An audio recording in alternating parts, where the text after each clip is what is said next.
Hola, ¿qué tal, mis queridísimos y respetados amigos y amigas, adultos mayores? Es un verdadero honor para mí poder saludarlos una vez más. Sean todos y cada uno de ustedes bienvenidos a este su espacio, a un nuevo video que hemos preparado con un inmenso cariño y el profundo respeto que todos ustedes se merecen. Este es un video pensado y dedicado enteramente para ustedes, para mis amigos pensionados y jubilados que nos brindan el privilegio de su compañía día con día. Y bueno, como ustedes ya lo saben, como lo sienten en el ambiente y lo ven marcado en el calendario, ya estamos navegando en las aguas de la recta final del año. Así es, estamos prácticamente enfilándonos en ese último tramo, en esa recta final que nos lleva a cerrar un ciclo más, a despedir un año que, sin duda, ha estado lleno de sorpresas, retos y aprendizajes, ¿verdad? Y con la llegada de esta temporada tan especial, mis amigos, se empiezan a mover unas energías muy particulares, se comienzan a alinear ciertos factores que, estoy completamente seguro, les van a dibujar una enorme sonrisa en el rostro, porque traen consigo noticias que nos llenan de optimismo y una profunda alegría. Nos vamos a poner muy contentos, de verdad se los digo, porque vamos a ser testigos presenciales de un tema que nos concierne y nos interesa a todos por igual, el tan esperado, anhelado y, sobre todo, merecido aumento a las pensiones de nuestros adultos mayores. Ya se siente en el aire, casi podemos saborearlo, como si el espíritu de la Navidad se nos estuviera adelantando un poquito para traernos buenas nuevas. Y es precisamente por esta razón tan poderosa que hoy quiero extenderles una invitación muy, pero muy especial. Les pido de todo corazón que me acompañen en este viaje informativo, que se queden conmigo hasta el último segundo de este video, porque juntos vamos a desglosar, con lupa y a detalle, punto por punto, todo lo que se sabe hasta el momento, todo lo que se anticipa sobre los posibles y muy probables aumentos que podrían estar recibiendo en sus pensiones. Vamos a analizar juntos las cifras, las proyecciones y, lo más importante, lo que todo esto significará para la economía y la tranquilidad de cada uno de ustedes. Pero esperen, que eso no es todo lo que tenemos preparado, mis amigos. Además de estas excelentes noticias, también vamos a abordar un tema que a muchos, pero a muchísimos de ustedes, los hará sentir una profunda y reconfortante sensación de justicia. Vamos a ver cómo algunas prácticas que parecían inamovibles, como si estuvieran grabadas en piedra, están a punto de cambiar de manera radical y para siempre. Sé que muchísimos de ustedes se van a poner muy contentos, van a sentir que por fin, después de tanto tiempo, se está haciendo lo correcto, porque vamos a hablar de cómo van a desaparecer esas pensiones millonarias, esas cifras que a todos nos parecen un insulto y que tanto hemos señalado y criticado. Se avecina una revisión exhaustiva, se va a poner la lupa sobre todas y cada una de las pensiones, especialmente aquellas que por años han sido un auténtico y vergonzoso escándalo. Existen pensiones, por ejemplo, en el ámbito del Poder Judicial, que lamentablemente, y lo digo con todas sus letras, están exageradísimas, completamente fuera de toda proporción, de toda lógica y, sobre todo, de toda justicia. Y aquí, antes de seguir adelante, quiero hacerles una pregunta muy directa a ustedes, a quienes me están viendo en este preciso instante desde la comodidad y la calidez de su hogar, con la mano en el corazón, y con toda la sinceridad del mundo, díganme, ¿realmente les alcanza con la pensión que reciben actualmente? ¿Les permite vivir con la dignidad, la holgura y la tranquilidad que se ganaron a pulso después de tantos y tantos años de esfuerzo y dedicación? Me encantaría, de verdad, leer sus respuestas en la sección de comentarios, conocer su realidad, porque su voz es la que más importa.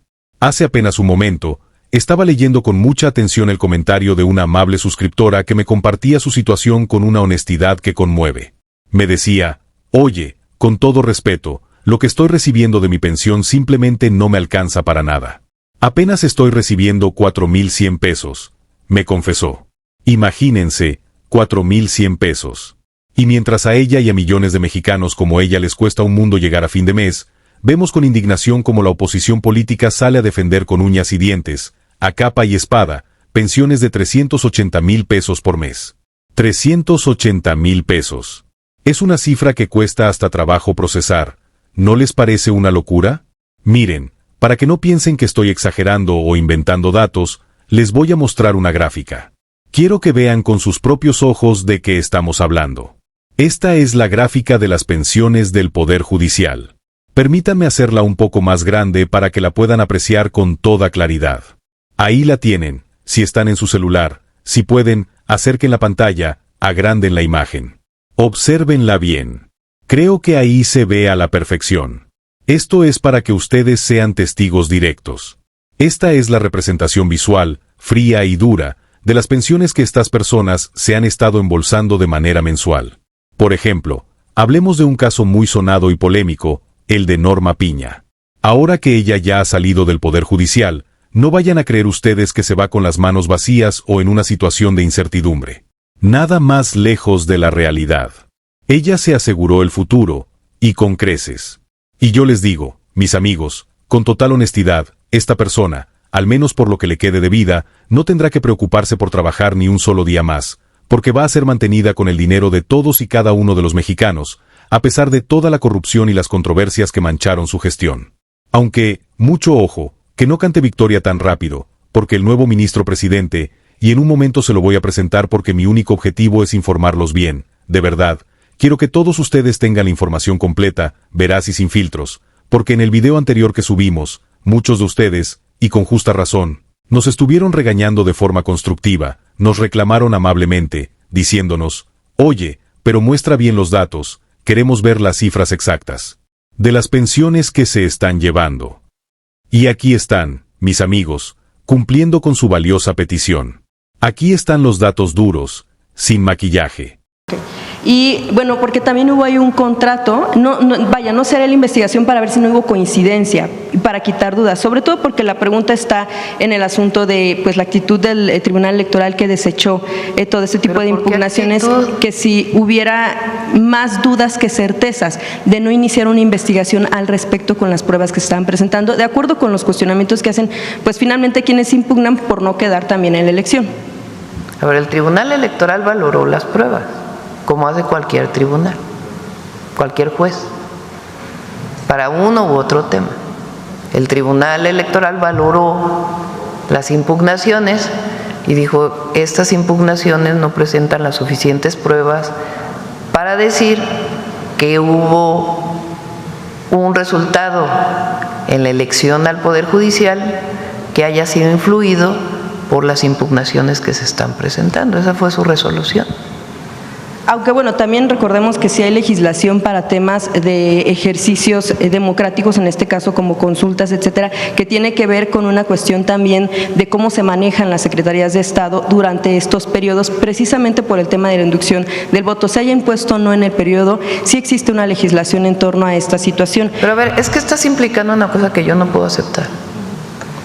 Y si hay una denuncia particular, pues que se presente y que se le pida a la Secretaría Anticorrupción que haga la investigación. O sea, hay canales. Pero lo que tú estás implicando con tu pregunta es que la Secretaría de Bienestar influyó de alguna manera en la elección al Poder Judicial. Y eso lo niego. Si hubo algún servidor público de la Secretaría de Bienestar que hizo algo indebido, pues que se presente la prueba, pero que desde la Secretaría del Bienestar, desde su secretaria, sus servidores, haya habido una acción para poder influir en el Poder Judicial, eso es falso. Ahora, si hay una queja de algún servidor público, que se presente ante la Secretaría Anticorrupción y se hacen las investigaciones correspondientes. Bien, sobre todo, bueno, también en torno a este tema del Poder Judicial, ¿qué responder ante el cuestionamiento que se hizo en torno al asunto de la autonomía de poderes? Si, por ejemplo, solo se acudió a un evento de la Corte cuando se vio a quienes han manifestado abiertamente en favor del gobierno. ¿Tiene que ver o no con la decisión de haber acudido ahora a un evento de la Corte y que antes no se acudía cuando, por ejemplo, estaba Norma Piña? Sí, sí, tiene que ver. Pero también estaban todos los gobernadores de oposición. O sea, se invitó, por lo que entiendo, a todos los gobernadores. ¿Por qué asistí yo a la toma de protesta y no hubiera asistido al informe de Norma Piña? Pues se explica por sí mismo. Bien, Presidenta, en otro tema también que... Me da mucho gusto que haya una nueva Corte. No voy a influir en sus decisiones en lo más mínimo. No voy a respetar la autonomía del Poder Judicial. La Presidenta no va a llamar por teléfono a algún ministro o ministra para orientar alguna decisión.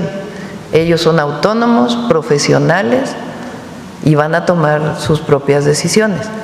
Ahora, pues nosotros claro que estamos de acuerdo en que el Poder Judicial sea elegido por el pueblo.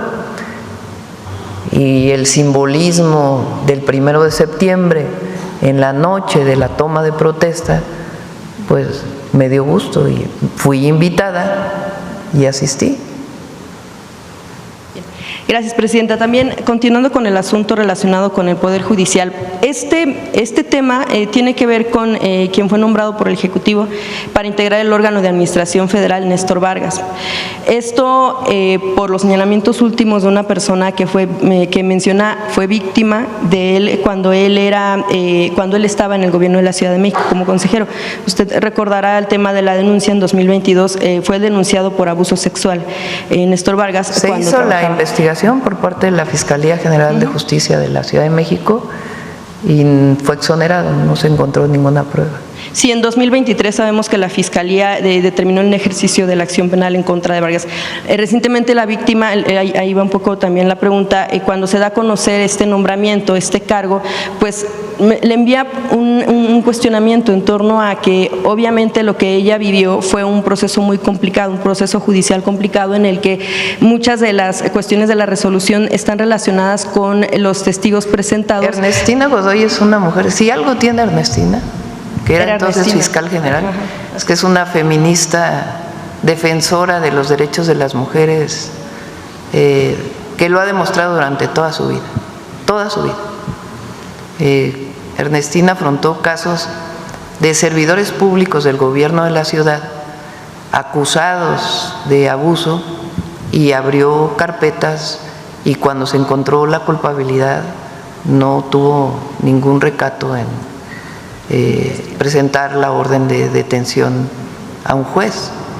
En este caso, esas mismas personas hacen la investigación y encuentran que no hay pruebas suficientes. Sí, justo un poco lo que le iba a terminar de decir es que esta persona víctima lo que decía es que en el proceso judicial que enfrentó, que fue complicado, muchas de las cuestiones de la resolución se basó en testigos que él mismo presentó y no tanto o no tomaron muy en cuenta, de acuerdo con lo que dice la víctima, el asunto de las pruebas. Por eso, pero aquí lo que hay que ver es la Fiscalía, las investigaciones que se hicieron y si hay pruebas suficientes, como en cualquier caso. En este caso, ella puede apelar, tiene todo su derecho, pero la Fiscalía pues tiene que ver si hay pruebas suficientes para poder presentarlo ante un juez. En este caso no se encontró ninguna prueba. Y finalmente, en otro tema, pues el caso de la decisión de un juez federal que rechazó vincular a proceso a Martín Rivera Cisneros, delegado de la Fiscalía General de la República en Tabasco por hostigamiento sexual, abuso sexual y otros delitos. Esto tras considerar, de acuerdo a lo que se mencionaba, que no estaba comprobado que él sintió placer sexual con tocamientos a la víctima por no haber alcanzado una zona donde pudo haberlo sentido, de acuerdo con lo que se menciona.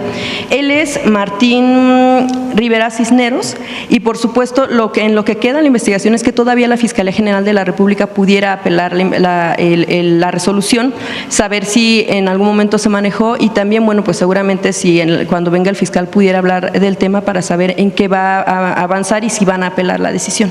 Sí, por supuesto, le pedimos, es más, le voy a pedir a Ernestina que revise el caso. Presidente, el martes pudieran hablar la Sedena del caso de las dos menores que habían que murieron en Sinaloa y que mencionan los padres de las víctimas que fueron por balas del ejército, porque sí, por supuesto. No se manejó. Gracias. Sí. A ver, aquí la compañera. Gracias, Presidenta. Muy buenos días a todas, a todos, a todas. Liliana Noble de Pulso Saludable. Presidenta, Water Environment Federation le otorga este reconocimiento. Yo quisiera conocer cuál es esta estrecha relación y cómo se ve México a partir de este reconocimiento con el buen manejo del agua, pero ahora con la explicación que nos hace de la energía, esta estrecha relación que hay, la energía con el agua y en el cumplimiento de los objetivos de desarrollo sostenible, estos ODS, la agenda conocida como 2030, y también con el tema de los acuerdos de París, que también México está muy apegado a ellos. Esa sería mi primera pregunta. Gracias. En el programa que presentamos de agua, en el Plan Nacional Hídrico, hay dos temas que pues tenemos mucha entusiasmo, que funcionen, que ayuden y que no se habían hecho en México con un programa tan ambicioso como el que estamos presentando. Uno de ellos, que lo llevaron más tache, es el de riego eficiente, el de tecnificación de riego agrícola. A veces pensamos que el mayor consumo de agua está en la industria o está en las ciudades, en el consumo de agua para consumo humano o para los comercios. Y el mayor consumo de agua en el mundo entero y en particular en México está en el riego para la producción de alimentos. En México, pues se hicieron los distritos de riego hace mucho tiempo y muchos de ellos ni siquiera los canales están revestidos, o sea, son canales de tierra por donde roda el agua y se pierde mucha agua. Y cuando llegan a las parcelas, pues es directamente a través de también rodamiento de agua.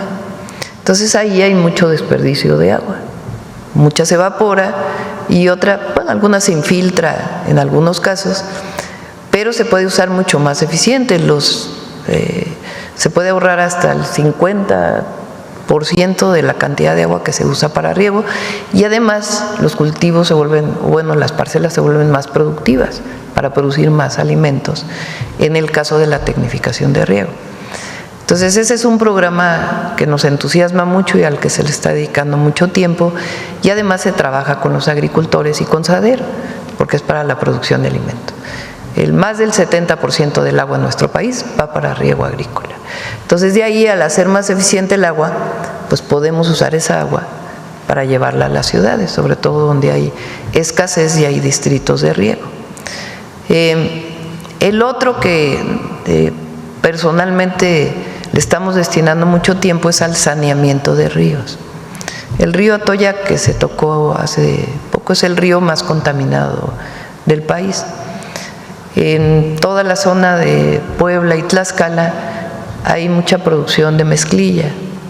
Y la mezclilla utiliza agua para el lavado y los tintes y los químicos en muchos casos se vierten directamente al río. Entonces ya no solo es contaminación porque el drenaje de las ciudades se va al río, sino que esta ya es contaminación más tóxica, son químicos. Entonces queremos sanear el río Atoyac. ¿Cómo se hace? Pues con plantas de tratamiento, con drenajes marginales, convenciendo a las empresas, porque no se trata de que se deje de fabricar mezclilla, sino que se haga de una forma en que no contamine el río. El río Tula es un río muy contaminado que afecta mucho a la ciudad de Tula. El Lerma Santiago, pues es un río también muy contaminado que además se utiliza para riego agrícola, las aguas negras. Entonces son dos proyectos que no habían sido planteados en su magnitud en ningún periodo de gobierno, en ninguna administración. Y pues van a dar muchos beneficios al país. Entonces le estamos dedicando mucho tiempo y recursos para ello y trabajamos con municipios, con el Estado y también con ejidatarios, comuneros y con la producción industrial. Presidenta, y en este interés del reordenamiento de las concesiones, ¿podríamos aspirar a pensar que en algún momento las escuelas ya puedan tener este acceso a los bebederos de agua ininterrumpido y que los ciudadanos ya no tengamos que pagar por el agua embotellada sin el afán de ofender a ninguna compañía, pero generan dos tipos de contaminación? Usted es la experta, el asunto del PET que no se deshace nunca y que de pronto no todas ellas tienen esta conciencia de la economía circular y de reutilizarlo, y el segundo es que le pega al bolsillo del ciudadano estar gastando 100 pesos mensuales para poder tener agua potable. Es algo oneroso. ¿Esto podría pasar en algún momento, Presidenta? Pues ese es el objetivo con los proyectos estratégicos. Hay zonas de mayor escasez de agua y el objetivo pues es que haya agua disponible y además entubarla para que pueda llegar a las casas y que haya plantas de potabilización. Entonces sí, pues el derecho al agua. Y en una segunda pregunta, Presidenta, tuve la oportunidad de platicar con un grupo de mamás, de estas que se forman en sociedad de secundarias diurnas. Hay un tema de salud que les está inquietando a todas ellas, porque ahora se estila que los alumnos, si no pueden llegar utilizando un cigarrillo convencional, porque huele, porque es evidente, se ve, o porque es prácticamente complejo alcanzar el costo de una cajetilla, ahora lo que hay son unos sacos de nicotina y vienen en un polvo que lo abre el pequeño o el usuario, lo pone con el dedo en las encías, pero las mamás se han dado cuenta de que los usuarios que son jóvenes están teniendo aftas, lesiones ulcerosas constantes en la boca, y eso los ha llevado a buscar una consulta odontológica. En ese sentido, Presidenta, en donde también ha sido reconocido en el 2022 el expresidente Andrés Manuel López Obrador fue reconocido por la ONU por este buen manejo al apego del Convenio Marco para el Control del Tabaco, y ahora usted, a través de la Secretaría de Salud, que le comentaba el pasado mes de julio, en Irlanda, este reconocimiento. ¿Habrá posibilidades de que exista alguna campaña preventiva, si bien no es tan fácil decirle a alguien que sí, que no debe de hacer, sí prevenirles cuáles serían los riesgos a la salud que este tipo de productos les generen, y que además siguen siendo exhibidos y están irrumpiendo el apego al Convenio Marco para el Control del Tabaco, que dice que no debe de existir ni la publicidad ni la exhibición de este tipo de productos? Sí, le decimos a Secretaría de Salud, a COFEPRIS. Y finalmente, Presidenta, ayer tuve la oportunidad de estar en Pumas con la selección femenil, y ellos están haciendo una campaña muy interesante acerca de sácale la tarjeta roja a la prediabetes, una circunstancia importante en el país. Según datos de la ENSANUD 2011 y 2023, las mujeres desafortunadamente son quienes ocupan los primeros lugares en la prediabetes. También cuestionarle, Presidenta, ¿considera usted de relevancia, de importancia, detectar al paciente en esta etapa antes de la diabetes, que según los datos de los investigadores es una condición que se puede revertir, y que desafortunadamente el paciente, cuando llega a una consulta para poder ser diagnosticado, ya lleva a lo mejor 10 o 15 años viviendo con diabetes y nunca percibió que estaba en una ventana de tiempo en la que podría no haber evolucionado a la enfermedad? ¿Qué se puede hacer al respecto? Gracias. Pues la prevención, como lo estamos haciendo, el orientar primero a una vida saludable, y después el programa Salud Casa por Casa, y para las personas que no atiende este programa por la edad, pues tener los centros de salud y las unidades médicas familiares, pues con todos los programas de prevención. Bueno, la última pregunta, ¿quién la va a hacer? ¿Quién la va a hacer? Aquí estoy viendo quién no ha preguntado. A ver, aquí el compañero no ha preguntado. Estaba viendo atrás. Muchas gracias, Presidenta. David Alire, de Bloomberg. Retomando el tema de seguridad, primero también una pregunta comercial. ¿Hubo una expectativa que iba a haber un acuerdo firmado, tal vez más amplio, más compromisos? ¿Algo cambió? ¿Busca usted agregar algunas cosas a lo anunciado el día de ayer? Y si es así, ¿nos puede dar uno o dos ejemplos concretos? Hay un programa, ahí quizá fue a la hora de que yo dije que íbamos a firmar un acuerdo. Después me explicó Secretaría de Relaciones Exteriores que los acuerdos bilaterales que se firman pues tienen otra característica. Entonces lo que hay es un programa de trabajo que es de común acuerdo, y este programa de trabajo establece líneas de trabajo conjunto y el establecimiento de un grupo de alto nivel que va a estar revisando estas líneas de trabajo que planteamos. Y de ahí sale este comunicado, que es un resumen pues de ese programa de trabajo. Entonces no es que íbamos a firmar, quizá yo lo expresé mal, porque la firma de los tratados pues lleva a otros procedimientos diplomáticos y de la política exterior.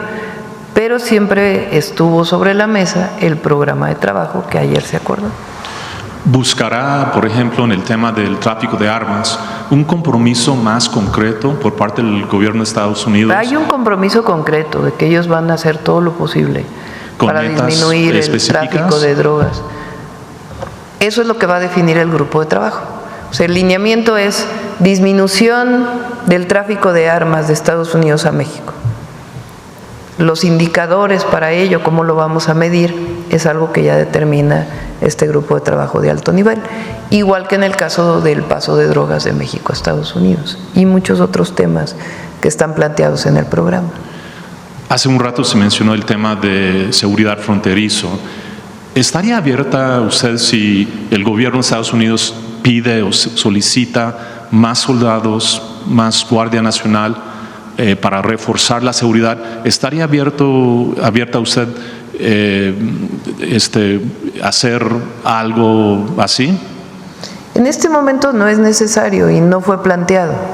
Lo que hay es lo que expliqué, en el sentido de un grupo de trabajo que si se encuentra que hay más cruce de fentanilo en cierto lugar de la frontera, pues se van a tomar decisiones de ambos lados de la frontera para evitar. Si eso significa más tropas en determinado lugar para hacer más revisiones, para evitar el tráfico, pues se hace eso. ¿Qué otros temas están planteados? Mayor tecnificación de las aduanas, por ejemplo.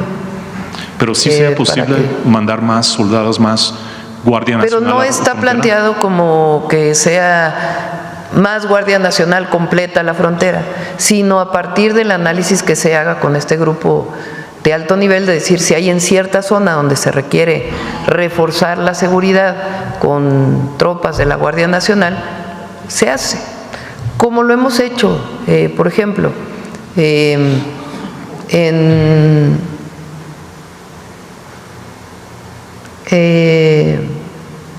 algún caso, Nogales, por ejemplo. Si se presenta un caso de mayor índices delictivos o que por el cruce de Nogales encuentra CBP que está pasando más droga, pues entonces se refuerza Nogales. En el tema comercial, con lo anunciado el día de ayer, ¿piensa usted que ayuda a posiblemente eliminar o por lo menos bajar los aranceles que ha anunciado el gobierno de Estados Unidos? El acuerdo que tenemos, bueno, más que acuerdo, el esquema al que se llegó de las conversaciones que tuvimos con el presidente Trump, la primera vez que México tuvo aranceles ya con la administración del presidente Trump, estuvo vinculado con el tema del tráfico de fentanilo, si ustedes lo recuerdan. En esa primera llamada que tuvimos es cuando acordamos enviar los 10,000 elementos de la Guardia Nacional a la frontera norte y a partir de ahí conseguimos un mes de pausa en los aranceles. Cercanos ya al mes de pausa de los aranceles, el siguiente acuerdo que tomamos fue, el siguiente ofrecimiento, digamos, que hizo el gobierno de los Estados Unidos, que es lo que existe hasta ahora, es que todo aquello que se exporta por el tratado, el TEMEC, tiene arancel cero. Todo aquello que se exporta fuera del TEMEC tiene un arancel del 25%. Ese es el momento que estamos viviendo. México exporta el 80% a través del TEMEC. Hay un 20% que no. ¿Por qué ese 20% no tenía arancel aun cuando estaba fuera del TEMEC? Porque hay un acuerdo de la Organización Mundial de Comercio que se llama Nación Más Favorecida y se exportaba a través de ese esquema de Nación Más Favorecida. Cuando publica el gobierno de Estados Unidos que fue el acuerdo de negociación o lo que estableció el gobierno de Estados Unidos frente a la plática que tuvimos, es que ese 25% está dado relacionado con el tráfico de fentanilo. ¿Sí se entiende? Entonces, sí. El 25% de arancel que tenemos en muchos productos, la publicación del gobierno de Estados Unidos, el decreto del gobierno de Estados Unidos le pone 25% de arancel relacionado con el tráfico de fentanilo. Entonces, ¿cuál es lo que planteamos? Si disminuye este problema, pues nosotros evidentemente estamos pidiendo que se reduzca ese 25%, pero al mismo tiempo estamos haciendo otras estrategias, que eso que no se exportaba a través del tratado, pues tenga las reglas de origen, produzca más en México para poder ser exportado a través del tratado comercial. Entonces, posiblemente en los próximos días, semanas, sí vamos a ver algún anuncio así de… Pues no sé si días o semanas, pero es parte de lo que estamos trabajando en estas mesas de diálogo. Última preguntita del tema comercial. ¿Está usted considerando imponer aranceles a importaciones de China para tal vez proteger algunas industrias aquí en México o algunos trabajos en particular aquí en México? No es a China. Nosotros tenemos acuerdos comerciales con muchísimos países del mundo. México tiene, por ejemplo, en el periodo del presidente López Obrador, se pusieron aranceles a todos los países con los que no tenemos acuerdo comercial a acero, a importación de acero.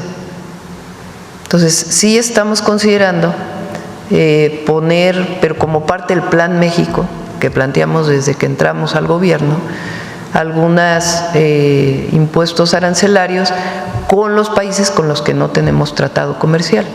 Entre ellos también se encuentra China, pero no es el único país. ¿Algunas industrias en particular sobre ya lo anunciaríamos en su momento, pero es parte de lo que hemos venido haciendo, no es nuevo.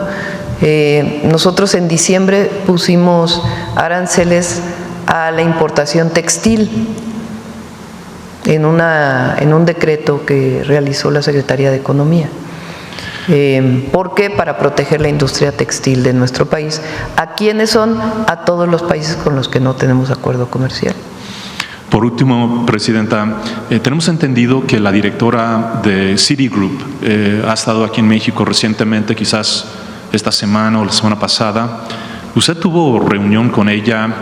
¿Y qué nos puede decir sobre, qué tan pronto podría ser la venta de acciones de Banamex? Y primero eso. La recibí hace varias semanas, estuvo aquí, inclusive lo publicamos en las redes, pero ya el tema directo de la venta de Banamex les corresponde a ellos informarlo en su momento. El presidente López Obrador hablaba de condiciones, de, por ejemplo, que Banamex debe de estar en manos mexicanas, hablando de una posible venta, y también de que no debe de haber despedidos masivos. ¿Usted coincide con estas dos condiciones? En general, sí. ¿Quién define cómo las características técnicas? Pues Secretaría de Hacienda, esencialmente la Comisión Nacional Bancaria y de Valores. Pero ya podemos hablar después de que anuncie, les corresponde a ellos anunciar las características de la venta de Banamex. Muchas gracias. Sí. Bueno, ya cerramos porque ya es muy tarde. Que se dio a conocer por parte de Estados Unidos. En la reunión que tuvimos, sí, hablamos de la incautación de los laboratorios que se han desmantelado. Incluso de Washington fue a Texas a Carlos Guzmán y 4 Media Telecomunicaciones. Fíjense, es muy interesante esto. O sea, el secretario Rubio reconoció que ellos tienen que hacer su parte, incluso lo dijo en la conferencia de prensa que después dieron él y el canciller. Digo, hay una parte que tiene que hacer México y otra parte que tenemos que seguir avanzando nosotros, como gobierno de los Estados Unidos. Entonces, no sé qué otro antecedente haya, pero nos parece muy bien que hayan reconocido esta parte, que es algo que nosotros hemos estado insistiendo. Un decomiso grande, creo que fueron 30,000 toneladas de precursores químicos básicamente. Lo podemos platicar mañana si quieres, sobre ese tema. Bueno, cerramos. Me quedé pensando en el tema de la Corte. ¿Saben? Hay algunas personas que les molesta mucho, muchísimo, por ese racismo que todavía hay en nuestro país, que un indígena sea presidente de la Corte. Y mucho de lo que critican de la nueva Corte tiene que ver con eso. Hay todavía esta idea de que solamente hay algunos iluminados que pueden ser parte del Poder Judicial o de la Cámara de Diputados. Recuerdo cuando Morena decidió hacer tómbola para los plurinominales, la primera vez que se anunció eso, una indignación terrible, que cómo era posible que un ama de casa, que una trabajadora del hogar, que un campesino llegara a la Cámara de Diputados. Tenían que llegar puros iluminados, con carreras políticas,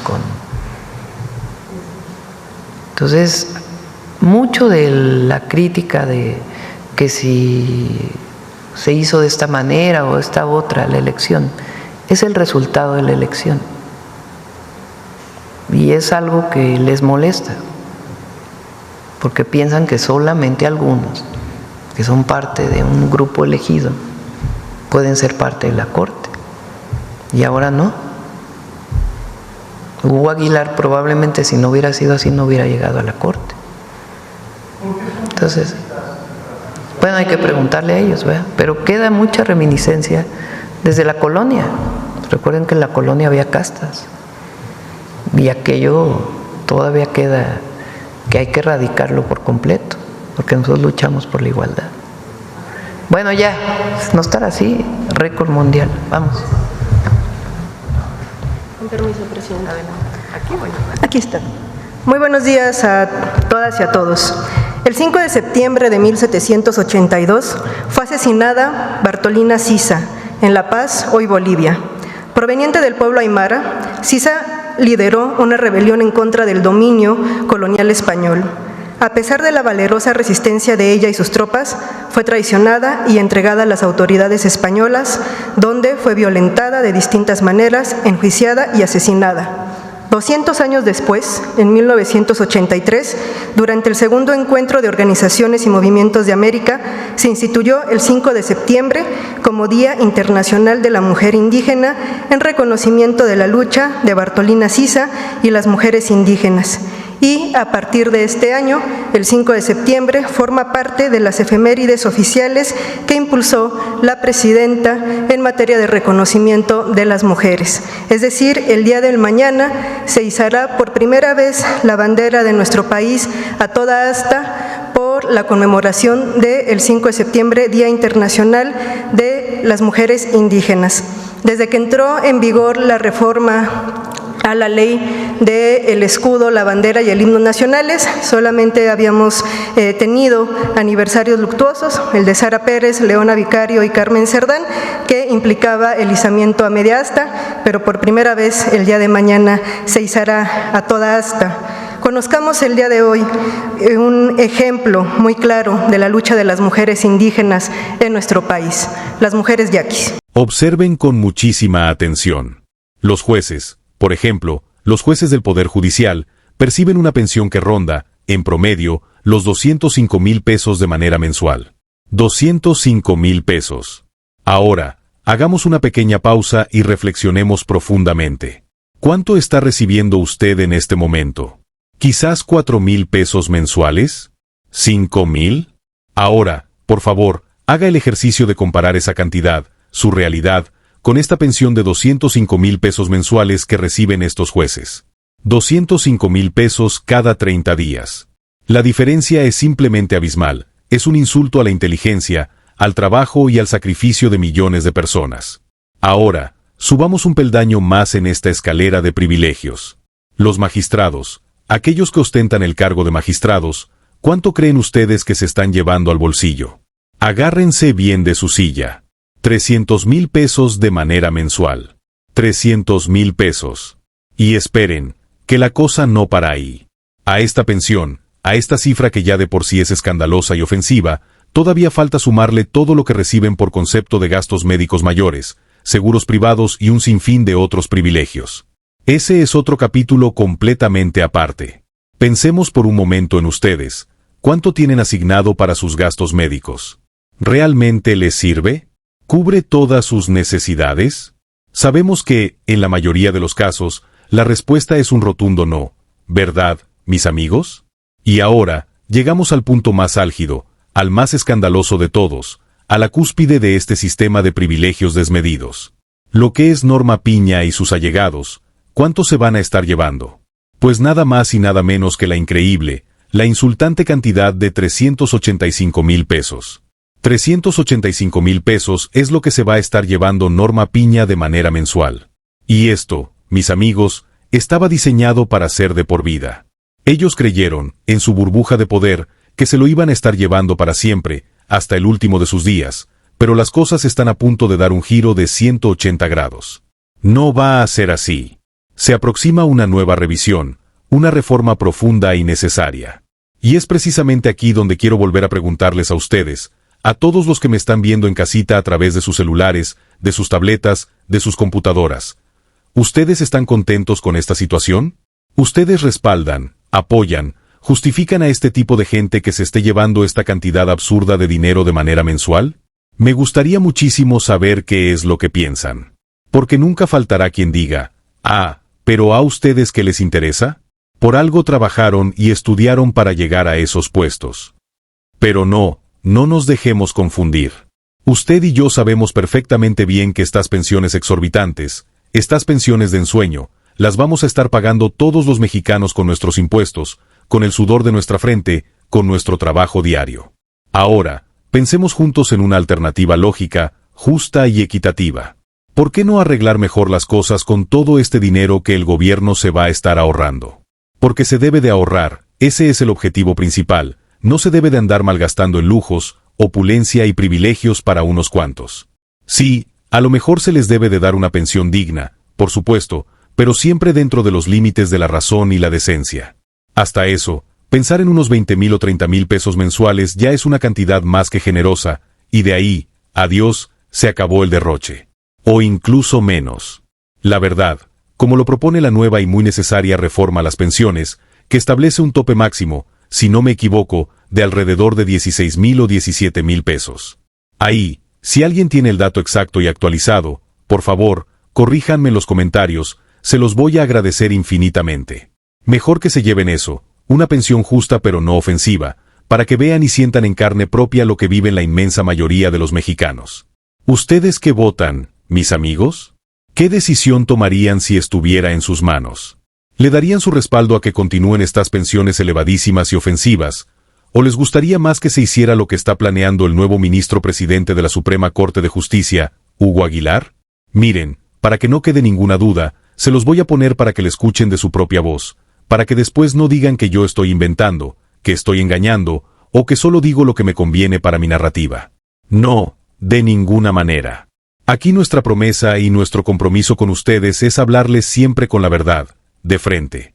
Por favor, escúchenlo con muchísima atención.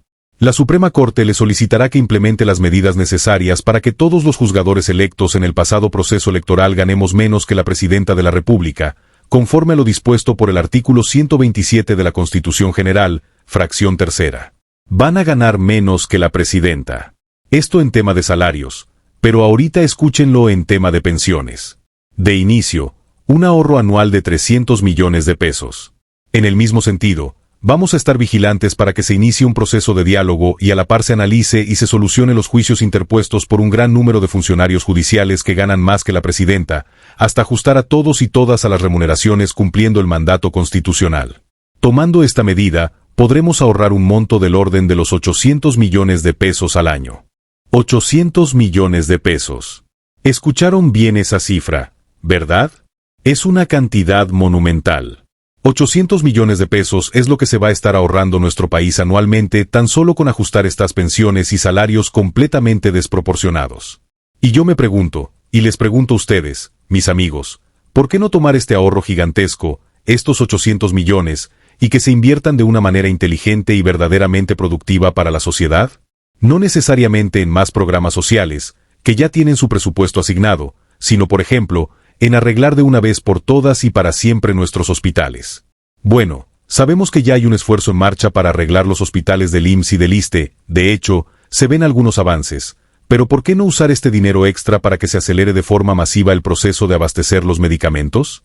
Esta es una queja constante, un clamor que hemos recibido de muchísimos de ustedes, y para que vean que nosotros si los leemos y si los escuchamos, nos han comentado una y otra vez que sería una prioridad absoluta que se arregle o que se acelere el proceso de hacer llegar todos los medicamentos necesarios a los centros de salud, a las clínicas, a los hospitales de todo el país.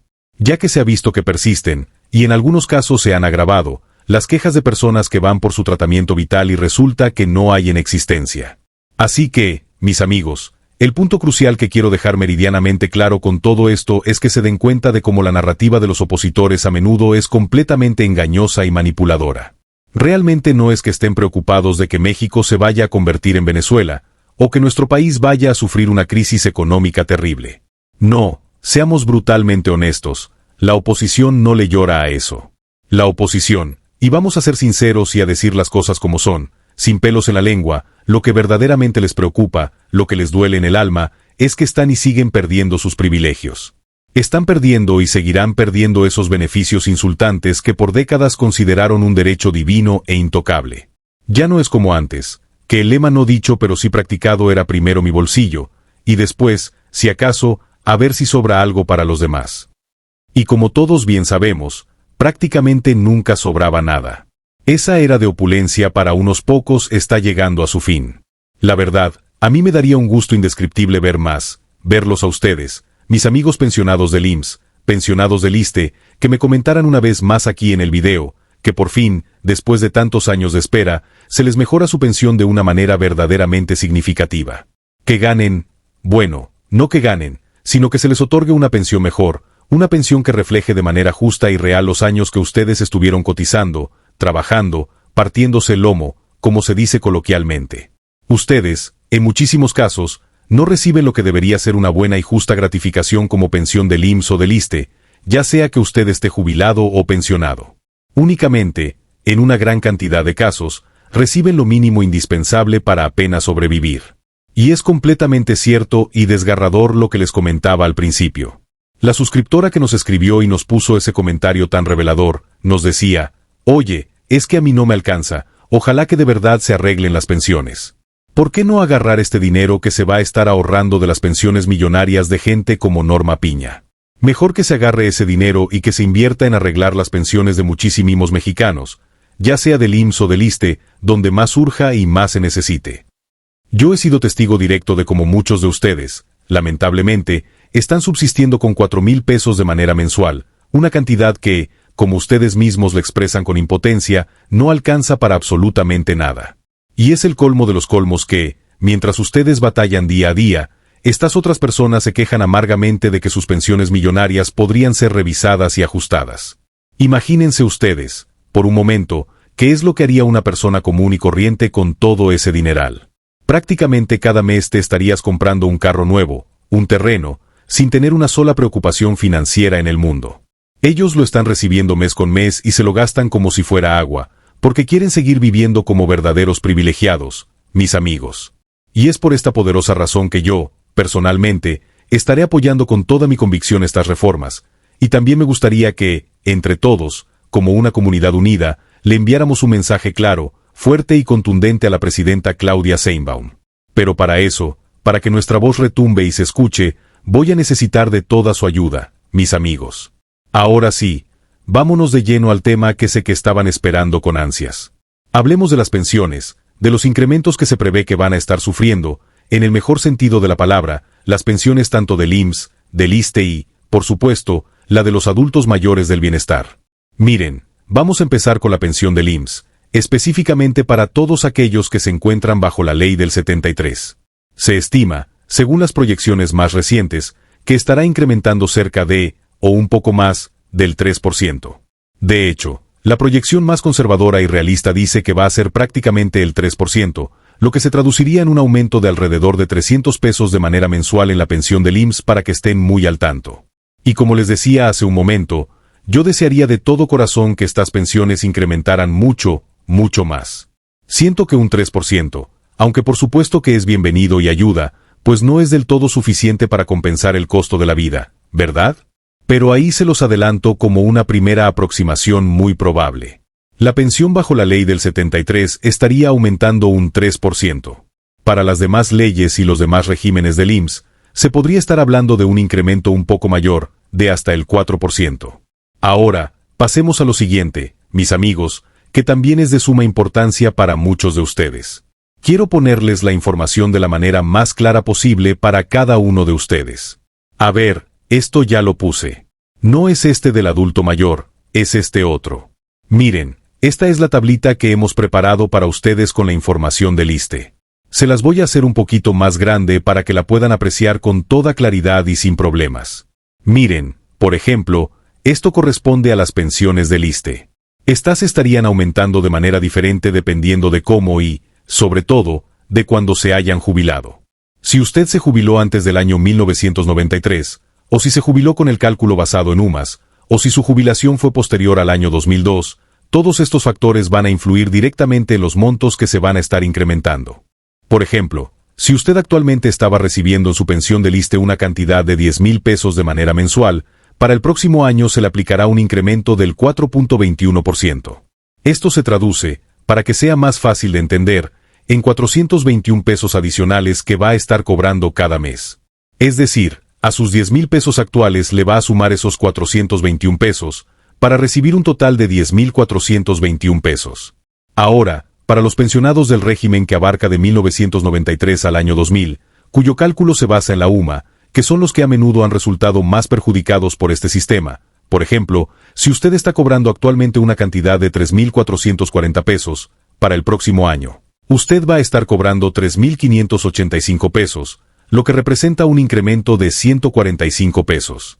Ahora, para los pensionados que se retiraron después del año 2002, por ejemplo, si usted se pensionó con una base de 10,000 pesos, prácticamente el incremento será el mismo que el del régimen anterior al 93, es decir, recibirá 10,421 pesos, o sea, un incremento de 421 pesos que tendrán mis amigos del ISSSTE. Ahí se los quiero poner de manera muy clara para que ustedes, mis amigos del ISSSTE, vayan checando, vayan haciendo sus cálculos y sepan, con una buena aproximación, cuánto se va a estar incrementando su pensión del ISSSTE para el próximo año 2025. Obviamente, y esto es muy importante que lo tengan presente, estas cifras son proyecciones y están sujetas a cambios. Dependerá muchísimo de las decisiones finales y de los ajustes que tome la presidenta Claudia Sheinbaum Pardo. Esto tiene la posibilidad de cambiar, y desde ahí, desde la más alta esfera del gobierno, es de donde vendrán los cambios definitivos. Ahora, pasemos a la pensión que beneficia a millones, la pensión de los adultos mayores, la pensión del bienestar. Para esta pensión también se podría estar dando un incremento similar en términos porcentuales a las pensiones del IMSS y del ISSSTE, que podría rondar el 4%, más o menos.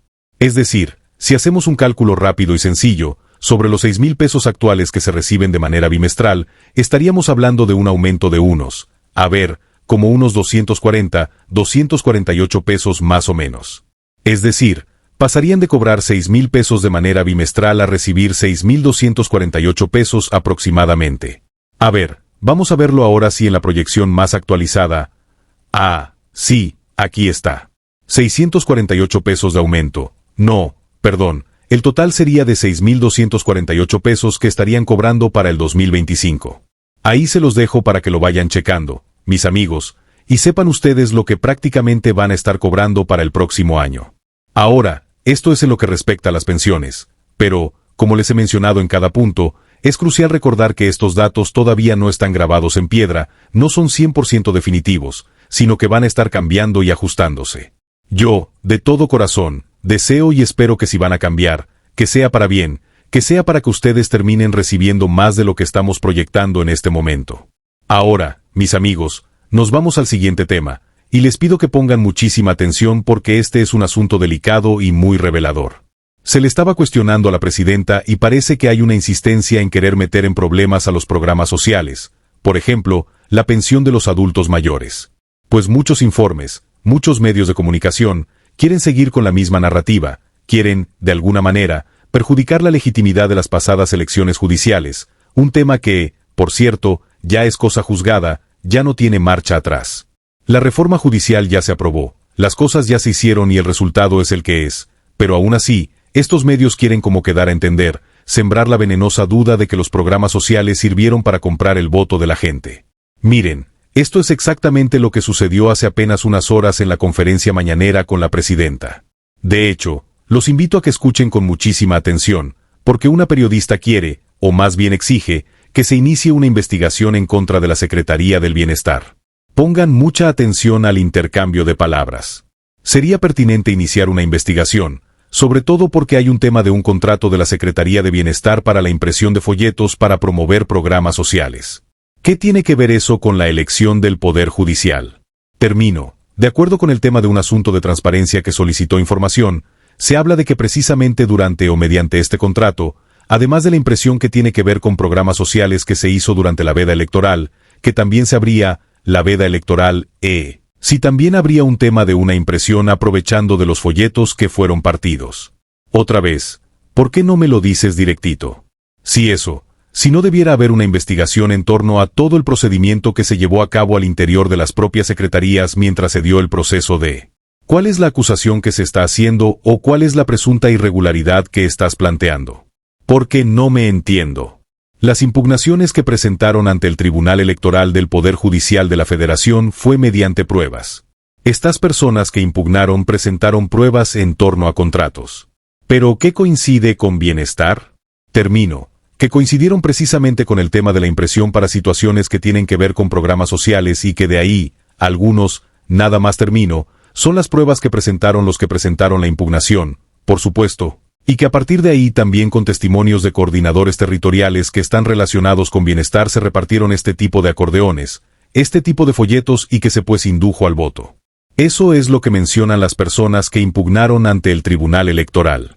Por eso es la pregunta de si no se debiera hacer una investigación al interior de la Secretaría de Bienestar para saber de qué se trata. Es falso que la Secretaría de Bienestar haya impreso algo que haya tenido que ver con la elección al Poder Judicial. Es falso. Recuerden que la elección al Poder Judicial no tuvo veda. O sea, el INE no impuso ninguna veda para poder difundir programas del gobierno, para poder inaugurar obras públicas. La Secretaría de Bienestar publica un periódico cada determinado tiempo para informar a los beneficiarios de cuántas tarjetas hay, cuántos beneficiarios hay del programa, por qué son estos programas y está en todo, es legal, no tiene ningún problema la publicación de estos periódicos. Pero insinuar que la Secretaría de Bienestar tuvo que ver con alguna impresión relacionada con el Poder Judicial, pues es falso. Poder Judicial. Ok. Y bueno, porque también hubo ahí un contrato, ¿no? No, vaya. ¿No será la investigación para ver si no hubo coincidencia y para quitar dudas? Sobre todo porque la pregunta está en el asunto de pues la actitud del Tribunal Electoral que desechó todo este tipo de impugnaciones, que si hubiera más dudas que certezas de no iniciar una investigación al respecto con las pruebas que se estaban presentando de acuerdo con los cuestionamientos que hacen, pues finalmente quienes impugnan por no quedar tan bien en la elección. A ver, el Tribunal Electoral valoró las pruebas como hace cualquier tribunal, cualquier juez para uno u otro tema. El Tribunal Electoral valoró las impugnaciones y dijo, estas impugnaciones no presentan las suficientes pruebas para decir que hubo un resultado en la elección al Poder Judicial que haya sido influido por las impugnaciones que se están presentando. Prácticamente, mis amigos, lo que está sucediendo aquí, para que lo entendamos todos de una manera muy sencilla, es que vemos que esta periodista quiere, o por lo menos lo que se ha entendido de su insistencia, es que se inicie una investigación en contra de la Secretaría del Bienestar por una presunta inducción al voto a través de la distribución de folletos para los beneficiarios de los programas sociales. O sea, la acusación de fondo es que los hayan inducido a votar de cierta manera en las elecciones del Poder Judicial y, con esto, pues manchar todo el proceso, ¿no? Como que buscan desesperadamente hacer esta investigación para confirmar, o más bien, ellos quieren que se haga para que se confirme su propia teoría de que los programas sociales tuvieron algo que ver en el resultado final. Y nuevamente, les digo algo que ya les he preguntado en muchísimas ocasiones a ustedes, mis amigos. ¿Cuántas veces los han amenazado para que voten por alguien o para que participen en unas elecciones, y que si no lo hacen, van a perder su programa social? ¿Cuántas veces les han dicho que los programas sociales están vigentes gracias a que llegó un gobierno en particular, y que por esa razón tienen la obligación moral de votar por ellos? Sí, es un hecho innegable que los programas se fortalecieron y se expandieron con la Cuarta Transformación, pero eso no es lo mismo a que a ustedes les digan, señor, señora, usted no participó en la elección del Poder Judicial, así que le vamos a quitar su programa. O díganme, por favor, con toda confianza, si a alguno de ustedes si le ha sucedido algo remotamente parecido. Díganlo aquí en los comentarios. Lo vamos a exponer sin ningún tipo de duda ni de temor, pero que exista alguien, un caso real y comprobable. Yo no puedo decir o apoyar esta narrativa y afirmar, no, pues ¿saben qué? Sí es cierto, por ahí andan diciendo que a una persona le quitaron su pensión porque no salió a votar en la elección del Poder Judicial. No puedo decirlo. ¿Por qué? Porque yo, simple y sencillamente, no tengo de dónde sacar a alguien que diga eso, o a quien realmente le haya pasado una situación así, ¿verdad? No tengo a un solo adulto mayor que me diga eso. Y si lo tuviera, créanme con toda certeza que sería el primero en exponerlo, en decir, oigan, este adulto mayor nos ha revelado esto, nos ha dicho esto, y quiere recuperar su pensión porque no es justo que se la hayan quitado por motivos políticos. Vamos a exponer el caso con bombo y platillo, no lo vamos a dejar callado. Sería un escándalo de proporciones mayúsculas, ¿verdad? Que a usted, mi amigo, mi amiga, me le estén obligando a andar participando en algo si usted no quiere, y que eso vaya a condicionar que usted siga cobrando su pensión. Que si no lo hace, se la van a quitar. No, mis amigos, no hemos visto ese tipo de cuestiones. Y por última vez, lanzo esta pregunta al aire, y les pido la mayor sinceridad posible. ¿Cuántos de ustedes han sido molestados, presionados, o incluso amenazados para participar, para votar por alguien por conveniencia, y que si no lo hacen, les van a quitar su programa social? Díganme, ¿cuántos de ustedes han vivido algo así? Y aquí lo exponemos, mis amigos. Es lo que queremos aclarar de una vez por todas, para desmentir categóricamente a estos periodistas que, en verdad, siguen inventando información, mis amigos, y piensan que no hay consecuencias. Y pues, desgraciadamente, hasta ahora, nunca se les ha hecho nada formal, ¿no? Como un tipo de denuncia, no algo malo en su contra, sino una denuncia formal o un derecho de réplica obligatorio para que pidan disculpas públicas por todo lo que inventan sin pruebas. Parece que se les hace muy fácil abrir la boca y andar diciendo cosas que simple y sencillamente no son ciertas. Así que, con esta última reflexión los dejo por el día de hoy. Nos vemos en un próximo video, mis amigos. Les agradezco desde el fondo de mi corazón por habernos acompañado hasta este punto. Y por favor, si este contenido les pareció valioso e informativo, acompáñenos también en el próximo video.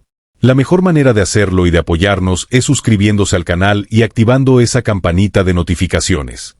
Así, les vamos a poder enviar un aviso en el preciso instante en que subamos el próximo video. Les mando un fuerte, caluroso y respetuoso abrazo, y les deseo lo mejor de lo mejor. Hasta la próxima.